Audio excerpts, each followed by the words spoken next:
Steph Mazanowski here with Mindz Media.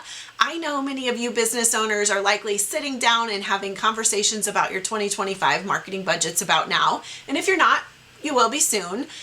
Marketing is kind of one of those topics that's a little bit mysterious for some business owners. So I thought while you are in planning and prep mode for your budgets for 2025, that I would bring to you some expert knowledge on the topic of marketing. And I've been at this now for about 8-9 years in my career. Prior to that, just being a business owner for the last 15, and my degree is accounting and a lot of marketing classes and business classes along the way. So the marketing industry is ever changing, so I am ever learning, constantly surrounding myself with experts around the country, attending workshops and conferences, audiobooks, things like that. Anything I can get my hands on to bring that knowledge back to my clients and future clients. And I meet with business owners all day, every day. And too often I hear, I tried that, it didn't work. But when we really break it down, it isn't so much that a method of advertising isn't good, but more so that they didn't do it long enough, or that was the only thing that they were doing.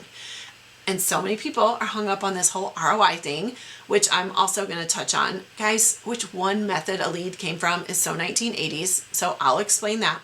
After that, I'm going to break down the different types of marketing for the various stages of the customer journey, give you a little bit about online presence and reviews and reputation, talk about competition and collaboration. I'm going to break all this into a series of bite-sized mini segments for you so that you can take this knowledge in pieces, or you can watch it all the way through if you want.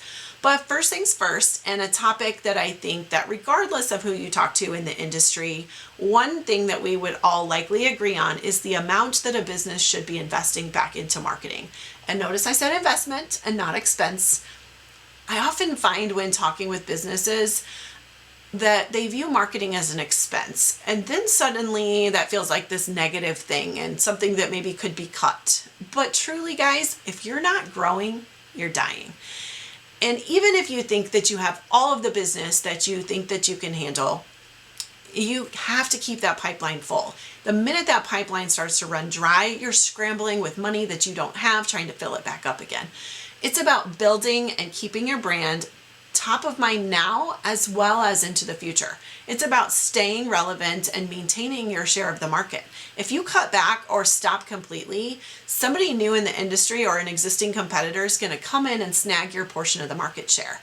There might be times to let up a little, there may be times you need to step on the gas, but generally speaking, you should be investing 5 to 10% back into your business for marketing. 5%, 5 to 10% of your gross revenue. Now, on the low end of that would be for a business who is maybe kind of wanting to start out slow, or an established business that just wants to be in maintain mode. The higher end, closer to the 10%, would be a newer business wanting to come out swinging, or for an established business that's in growth mode wanting to take their business to the next level. So 5 to 10%, guys. And I don't think you're doing that. I really don't. I don't. In fact, many of you have told me that you're spending 1, 2, maybe 3% of your gross revenue, and that's just not enough. If people don't know you're in business, you may as well not be in business. And if you're not growing, well, none of us like the alternative. Invest 5 to 10% into marketing for your budget this year. More to come on choosing the right channels based on your target market.